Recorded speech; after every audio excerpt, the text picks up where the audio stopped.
We'll move on to the next session, which is Trauma-Informed History, Heritage and Interpretation, led off by my colleague, Dr. Bill Pascoe, from Australian Wars and Resistance. Bill also, you'll see his bio in the program. Bill and I worked together too on the Colonial Frontier Massacres map. So, Bill, without further ado, over to you. Okay, all right. Yes, well, thanks, Dr. Bill Pascoe, and I'm talking about Australian Wars and Resistance today. So firstly, I'd like to acknowledge Larrakia people and their country. I'm talking to you from Wurundjeri Woiwurrung country in Naarm, otherwise known as Melbourne. And yes, this is a very difficult history, and it's very close to some people's hearts. So, yeah, I mean, if you need to take a break from any of this, that's fine. I will not be showing images, and I won't be talking about the details of what happened during the violence on the Australian frontier. I'll be talking in fairly general terms about what we're working on. But there are, of course, those details if you need them. Okay, so there have long been calls for acknowledgement of Australian frontier violence or frontier wars or Australian wars, whatever you want to call them, or resistance in general in the early colonial period is more specifically what we're talking about. So, for example, from 1938, the Day of Mourning was declared and called for by Aboriginal people. There's the Invasion Day protests at the bicentennial celebrations in 1988. There's the picture in the top right there is at Canberra during Anzac Day, calling for similar sorts of recognition of Australia's frontier wars, as is given to wars in, say, World War I, World War II, and so on. And that, of course, carries right through to today. There's some graffiti saying, "Remember the frontier wars in Newcastle."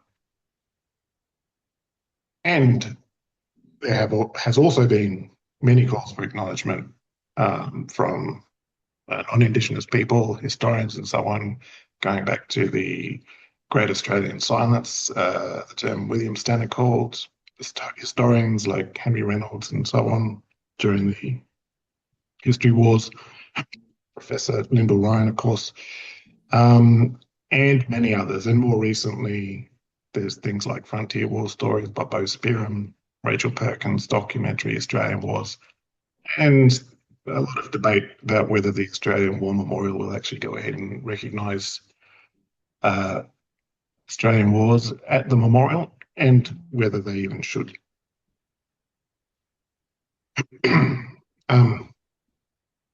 So, sorry, I guess what I'm trying to do here is just acknowledge this is a part of a very long process and very long intergenerational journey in terms of acknowledgement, and what I'm doing or what the collective is doing, the Australian Wars and Resistance Collective, is just taking another step for the future generations.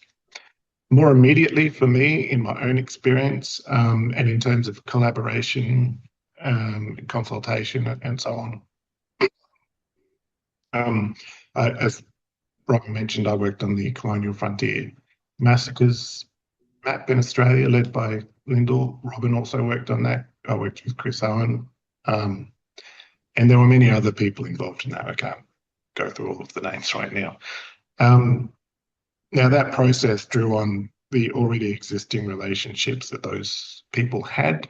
And throughout that process, there was all sorts of consultation. It's been 9 years now since I started on that with Lyndall, and they had already been doing it for about 2 years or 3 years. So yeah, I mean, that involved formal consultation sessions, just yarning with people you might happen to meet, people working as consultants for Lyndall, employing a Darug research assistant or a jury software developer, feedback through the online forms, the online feedback form, emails and so on.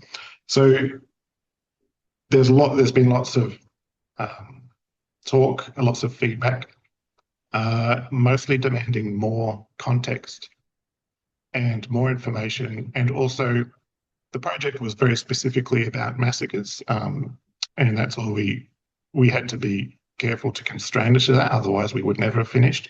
But one thing people do want to see is more acknowledgement of active resistance as opposed to only seeing people as victims.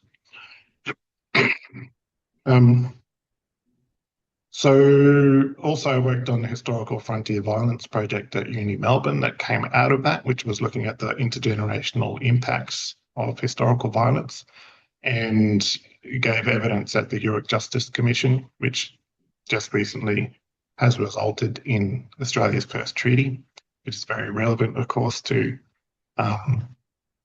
the Australian wars, that history. And this year, building on all of that, it seemed like a responsibility. I had to carry on that work because I could see ways that it could be done, and with certain skills in IT and all sorts of things. Seemed if I don't do it, then there might still be debate for 50 years from now. But if we might be able to make a lot of progress in a couple of years. Anyway, it's not something I can do alone, and no one person could do it for the whole of Australia. It requires input from everywhere. Nobody knows particular regions like the people from that place and the people whose country it is. So it has to be a distributed effort as well as having a centralized sort of framework that can work with. So there's a loose collective. We have meetings sometimes. I invited about 60 people so far. Everybody but 2 said yes. So there's a lot of support for it. Also meeting with people at the Victorian Indigenous Research Centre down here, Gunditjmara, Yorta Yorta, Gunno Kurno people there. They're all completely encouraging as well, very encouraging. So that's the background of where this is all coming from. So just to get back to the point, we want to acknowledge and recognise Australian wars, the frontier violence. So, but some very basic questions are still quite difficult to answer, like what wars are we even talking about? We know there was wars, we know there was violence everywhere that everywhere the frontier was. There was violence that went along with that, as the massacre map demonstrates. But what, sorry, my phone's going off. But what, okay, and so we also can recognise that the war, say, in Gunditjmara country in Western Victoria, is a different war to the one in the Banuba resistance, say, in the Western Kimberley. And some wars have been recognised from time to time, such as the Black War or the Tasmania Genocide, the Sydney Wars, the Bathurst Wars, or Wiradjuri Homeland Wars. But it can be quite difficult to go from there and say even how many were there. When did they all start and end? We're clear on some, but not on many others. And what should they even be called? And who fought in them? So there has been prior work, of course. A lot of historians have done a lot of work on this already, but it comes in various forms. So John Connor, for example, did attempt to identify specific wars and looked at 9 of them, but they're only wars that specifically involved or officially involved the British military. And he said there were 9 like that. But of course, the conflict was, it goes beyond just military involvement. People have written books on particular wars, like Gujarat is written on the Bathurst War. People write books about the wars generally, like Henry Reynolds' works. He might focus on Queensland or the North, but he doesn't look at specific wars except as examples for sort of a general discussion. Similarly, Cove talks about the way Aboriginal people fought and gives specific examples, but doesn't discuss, doesn't sort of identify each war as a war. Well, aside from some. There's also people looking at specific incidents. So there's a book on the Coniston massacre, there's a book on the Mile Creek massacre, and there's several databases that look at the many events that make up all of this conflict. But again, that's a sort of a broad thing, like the Colonial Frontier Massacres database looks at individual massacres across the whole of Australia. The South Australian Frontier and its Legacies looks at similarly only in South Australia, but all the particular incidents. And the Queensland Native Manor Police Research Database, also very comprehensive for Queensland. And in terms of people, normally we might find recognition of particular well-known resistance heroes like Pemulwuy or Windradine or Yagan, Jandamara. And I mean, it depends how much you dig, but if, say, you were looking on the internet, you might find about 20 of those who are commonly recognised. But there's thousands or tens of thousands of people who fought in these wars that sort of go unacknowledged. So, if we're talking about war in Australia, of course, it's been very contentious. With denialists arguing that there was not even such a thing, and so on. And war in Australia looks very different to the way it looks in Europe. So people tend to get confused about whether there was war here or not. But if you think of the definition we're using on the Australian Wars and Resistance website, is that a mortal conflict between types of people over land, water, resources, and the ability to exist as a people. That's the definition we're using. And that is something that definitely happened in Australia and all across Australia. And it's a definition that is very hard for anyone to argue does not describe a war.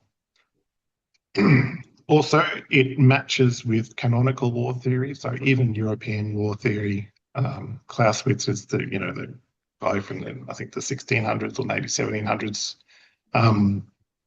who wrote the book on war theory.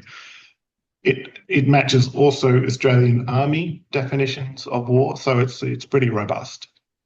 And the question isn't really valid to, like, if we're trying to, it doesn't really make sense to say if it doesn't look like a war in Europe or Asia, we shouldn't call it a war. The real question we should be asking is what kind of war would we expect in the Australian context? And the answer is exactly the kind of war that did happen. It's asymmetrical warfare, it involves small mobile units, and it's a guerrilla war. Another relevant question to all of this is where is the frontier? Now, when the colony was first established at Sydney, Britain just declared that it owned half of the continent, even though there was only a tiny settlement and a few people in one small part of it. They had no idea what was in most of that territory. And then later on in 1829, well, actually, there was an interim step, but basically by 1829, they declared they owned all of it. But there are maps from the 1920s which still have areas of Australia marked as unknown. So the British or colonists hadn't even seen it. So it's just nonsensical that this is an accurate representation of the frontier. And as with much of Australian history, it's not really relevant what they declared to be the case. It's relevant what actually happened. So as with wars also, there's arguably some exceptions, but generally there were no wars declared and there were no treaties until one just a couple of weeks ago in Victoria. So if we don't know from what the official declarations are of war or not war, how do we find out? And that is from the actual real events that happened and which make up those wars. So, for example, where is the frontier? You could say it's where the open violence is, such as the massacres. So the massacres give us one indicator of where we might see the frontier was at a certain time in Australia.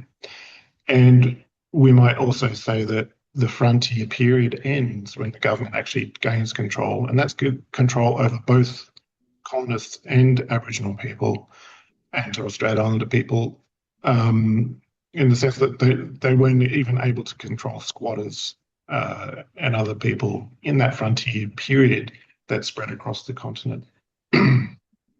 And another way of thinking about when the war ends, because that's a big question. A lot of people are going to say, well, the war never ended.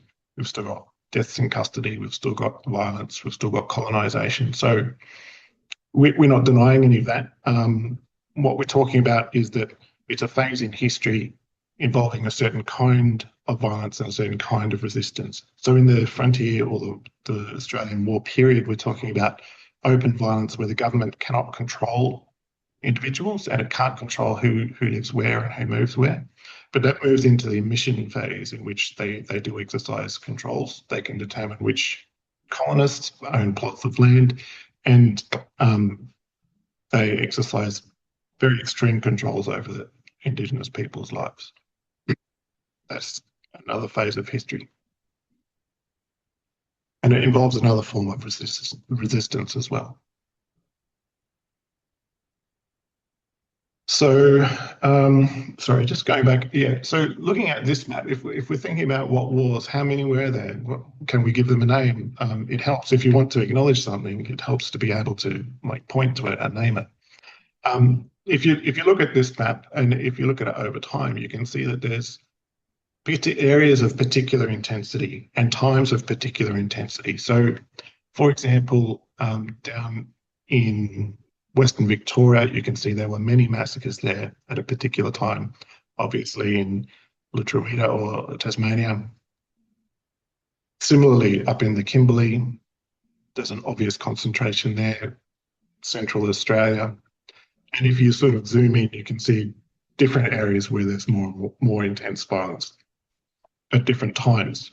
So those tend to accord with the wars that are already acknowledged by people. So, for example, the Western Victoria's, the Yummurrala Wars, if you zoom in around Bathurst, you see there's a concentration there. The Banuba resistance is represented there. But, so, yeah, okay, running a long time, so I have to go a bit quicker. So one formalized way that can help us see where these concentrations of violence in time and space were, so it's not just a one-off incident. It's clear that it was a whole group of people against a whole group of people in armed violence, is by looking at how close together those massacres are as sort of indicators of extreme violence, how close together in space and time they are. And if you find clusters that are close together and quite distinct from other clusters in like differentiated in space and time, then we can look at calling that a war. Now, what scale you put those clusters in, it's like there's wars within wars, or there's various scales you can look at this. So there's regions which emerge. So we did this computationally using computers to group things according to how far away they are in space and time. You can look at this in terms of regions. You can look at this in terms of periods. There's about 4 periods, major periods, the early, south, north, and late periods. And if you look at both space and time, then we end up with identifying 39 wars in Australia. And that's just based on massacres, though. Wars don't only consist of massacres. So it's very important that that just gives us a clue of where to look and how to distinguish one from another. But then we also need to combine that with history and Indigenous knowledge to get the full story of each war and a good sense of its history. So is it feasible to do this? This is a huge undertaking. This is a very rough estimate because it's difficult to estimate without more data, but by comparing studies that have looked at just local regions they've looked at incidents of violence in the frontier war period, not limited to massacres, and then we compare that with massacres and say, well, there's 438 massacres. So we can infer, based on that comparison, that there might be 5,000 to 20,000 events that we can find in primary sources that can be mapped and that go together to make up each of these wars. And then from that, you can also develop a narrative of what happened during that war and start figuring out things about it, like why was it important? Why was this place important? Why was that place important? And especially when combined with looking at the country itself and with Indigenous knowledge about that country and why, from the other perspective, people were acting in the way they did. There's also thousands of named and tens of thousands of unnamed people that can be identified. Again, that's a rough estimate in archival records and listed. And that's an important part of any war acknowledgement, to list the fallen and the people who fought and the people who resisted, especially since there's been such a concentrated effort to erase them from ever even having existed in some cases. So it's important not to let that happen and to put this effort in. But it's only possible with this automated assistance. It's only the computational methods that make that massive scale actually feasible within, I'm guessing, about 2 to 3 years. But again, with a lot of hard work in that 2 to 3 years. So this is the wars that have been identified, and you can see them and more information about all of this at australianwars.net. And if you click on any of those on the website, it will go to a page about that war. Except that at the moment we only have, for most of them, only have the massacre data. We still need to write summaries. We still need to find all of those other events and list all of the people for each of those wars. That's the next step. But as an example, we have done work on the First and Second Wiradjuri War. So, for example, if you clicked on the page for that, you would see this map. And if you click on each of those dots, you get information about what happened in that particular incident and the sources that it comes from. So the evidential sources is also crucial for the convincing power for the wider public. And also, this is the list of people, an example of list of people that we can extract. And if you click on each of those, again, you get the source that it comes from. Yeah, so I guess I'll wrap up there with still some time for questions. Thanks. Thank you, Bill. You caught me by surprise by wrapping up too quickly, or very quickly. Yeah. Do we have any questions? Yeah, no, he will not be able to. So come up here, please. This is Emily going to ask you a question, and she's coming up to the mic. Okay. And there's one. Hello. Possibly a bit of a technical question, but with the trove research, etc., having done archival research for like West Arnhem and NT, there's a lot of things like people's names changing or being spelt differently between records. Have you guys got some plans for how do you work with that in terms of even with the computer side of things? Because obviously that makes it more complicated, but yeah. Yeah, the computer assisted side of things is very useful, but it's very error prone. So Trove scans, often the OCR is bad, and even if it's not spelled differently, the scanning has made some typos anyway. So it's very much a matter of you run the computer across it and then you check everything. And that's kind of a first pass to get the raw information. But then, you know, if we put that on the website, that is something that will enable somebody else, if not us, to say, oh, actually, this is the same person as that. So also for the Second Wiradjuri War, already I've got a question to put to Wiradjuri mob and the historians involved, is the person known to colonists as Bonaparte the same person as Brian Boru? I don't know, and I couldn't tell that myself. So yeah, because it's such a long, like if we waited till this whole thing was finished, it would be 10 years, and it's important to involve everyone in the country in the whole process so that everyone's got a chance to input. So I can't, it just seems right to me that we put up what we can as we can. This is what we've got so far. So first we go, here's what we found in Trove. And then, you know, a few months down the track, someone might say, hey, did you know Brian Boru is the same as Bonaparte? Or we might get a historian working on it or something like that. Yep. Right. Cool. That makes sense. Mhm. I'll hand back to Robin. I think there's another question. Bill, can you see the chat? Oh, I probably can get it. Oh, sorry. Yes, I can. It just says it's not a question, it's a thank you so much. It was amazing. Yeah, it's true. Yeah, I was in a bit of a hurry, but I probably should have acknowledged Lyndall a lot more because, yes, this very much comes out of her work and her leadership.